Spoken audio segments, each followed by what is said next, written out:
In the past 2 episodes, we met imposters who needed skill. Demara studied surgery in 30 minutes and operated on 16 soldiers. Abagnale learned law from scratch and passed the bar. Both of them needed to know how to do something. Anna Delvey didn't need to know how to do anything. She only needed to look the part. And this, in a way that I find genuinely disturbing, worked even better. Because Demara exploited competence.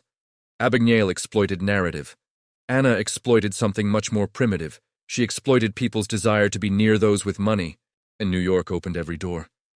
Anna Sorokin was born in 1991 in a working-class town 23 kilometers from Moscow. Her father was a truck driver. Her mother owned a small shop. It was an ordinary family. No glamour, no connections, no extra money. When she was 16, the family moved to Germany. Anna went to a Catholic school in a small town. She struggled to learn German and found it difficult to make friends. But she had an obsession that grew in silence. Fashion magazines, style blogs, photos of parties in places she had never stepped foot in. She obsessively followed Vogue, fashion blogs, and image accounts on LiveJournal and Flickr. It wasn't passive admiration. It was study. She was learning how that world worked, how people dressed, how they spoke, how they moved, what signaled that someone belonged to that universe. And I think it was there, in that bedroom in Germany, that Anna Delvey began to be invented.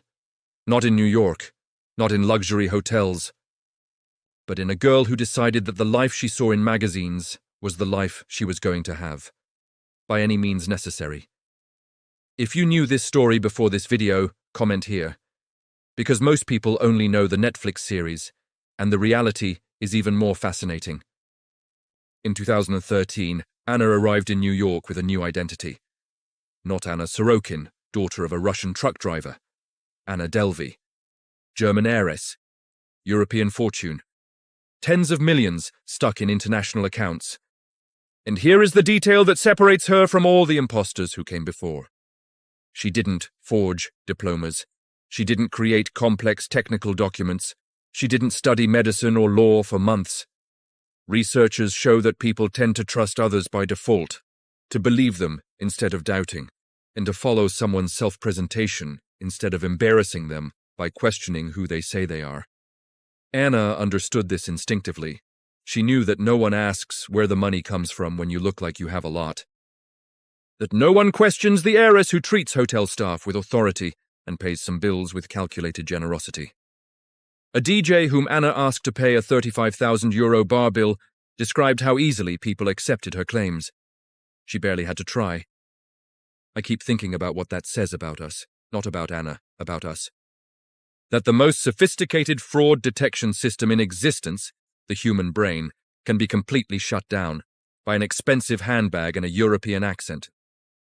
Between 2013 and 2017, Anna Delvey lived in luxury hotels across Manhattan.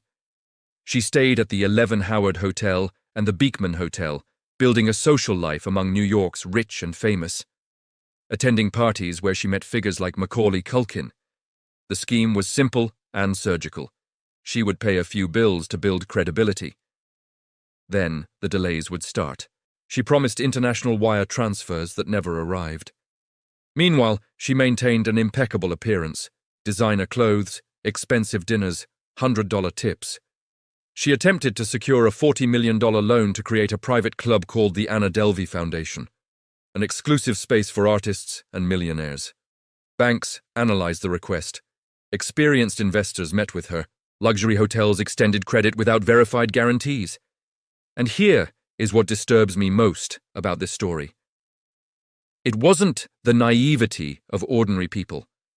These were professionals trained to detect exactly this type of fraud. Her case reveals a profound flaw. The system trusts appearance more than actual verification. Anna didn't find a loophole in the system. She found the system itself. In 2019, Anna Sorokin stood trial in New York. The charges were serious: fraud, theft of services, attempted grand larceny. And yet, she complained about the clothes she had to wear to court. Not metaphorically, literally. She wanted to look elegant for the cameras. She hired a stylist. She appeared every day in a different outfit, carefully chosen for the press coverage. In interviews after her release, when answering difficult questions, she maintained a neutral expression, and showed no remorse. She never broke character. And I think that detail says everything about the difference between Anna and the imposters who came before her. Damara, when he was caught, simply walked away. There was something almost tragic about him. Abagnale built a new narrative about himself. Anna didn't recognize that there was a false narrative to abandon. For her, Anna Delvey wasn't a mask. It was who she was. Someone called her a sociopath during the trial. She considered it a compliment. Anna was sentenced to 4 to 12 years in prison. After 2 years, she was released on parole. Weeks later, she was detained by U.S. immigration for deportation to Germany. She spent more than 19 months in detention. And during all this, Netflix paid her $320,000 for the rights to her story. The series Inventing Anna, created by Shonda Rhimes, became one of the platform's biggest hits in 2022. Anna Sorokin made money from her own fraud. She became famous for being arrested. And today, she has social media followers who call her an icon.